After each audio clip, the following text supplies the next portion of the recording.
I am gonna remove my makeup and show you guys how I do my nighttime routine when I'm doing retinol and specifically tretinoin. Starting with an oil cleanser, and I'm just going to use this to remove all of the makeup on my skin. Because I'm in my studio, I have the luxury of treating myself, and I'm gonna use a warm towel to take all of that off because I was wearing some makeup today and I know that the oil cleanser didn't get everything off. I'm going to use the green tea citrus cleanser from Skin Scripts because this will get any other makeup residue off and give my skin a really good clean so nothing else will be on my skin. With my cleanser onto dry skin, and I'm just gonna massage it in for a little bit. Then I'm adding water and working it up to a lather. And this really just gives your cleanser the time to do what the ingredients in it are meant to do. And when you're splashing it on and immediately rinsing it off, nothing's happened and you just feel like your makeup came off. And even still, I can see that I have mascara still in my eyes. So I'm going to use a micellar water and just get the rest of that off because I want to have nothing on my skin at the end of the day. Like, needs to be bare. You should never, ever, ever be going to bed with makeup on. It's so bad for your skin. When you are using a retinol, there are rules to how it must be applied. With most skincare, especially serums that are meant to be hydrating, even your moisturizer, you want to apply it to damp skin because it helps draw in the water that's on your skin and it helps lock in that moisture so your skin stays hydrated. When you're using retinol, I recommend a completely dry base. What I do personally, and this is because I don't buffer my retinol. I want to get the most out of it, even though it will make my skin be a little peely in like 2 days from now. I don't really care. If you care, we'll go over that later. What I do is I wash my face, I take all of my makeup off like I just did, then pat it dry and just give it a minute so that the rest of the water evaporates off my skin. Now, I will take one pump, just one pump of my product. And what I'll do is I'll rub it onto all my fingers and dab it on the main points.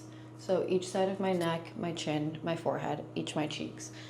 Then I'll just take what's there and just rub that around. It's not a spot treatment. It's always an all over treatment, but you also, using a ton of it isn't going to make it more effective.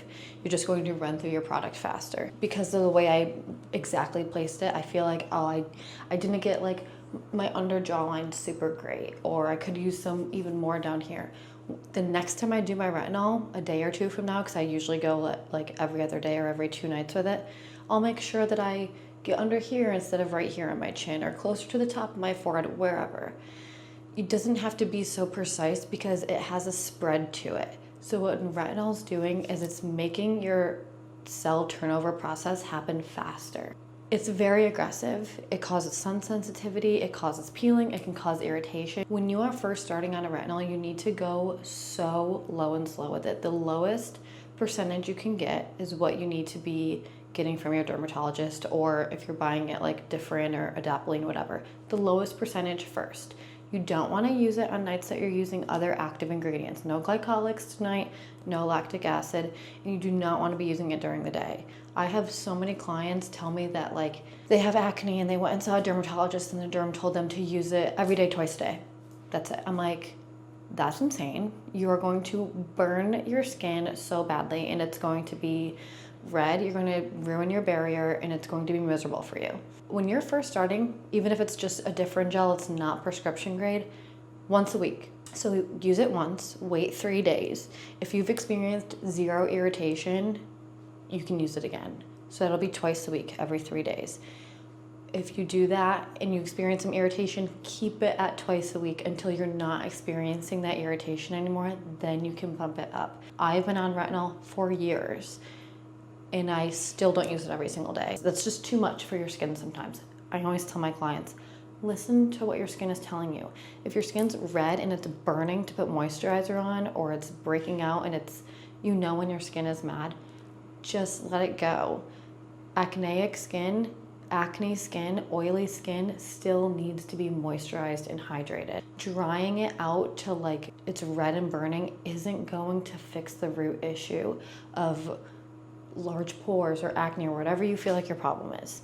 So it is tricky and it does take time, and you do need to just move extremely slow with it, and I promise you'll see really great results.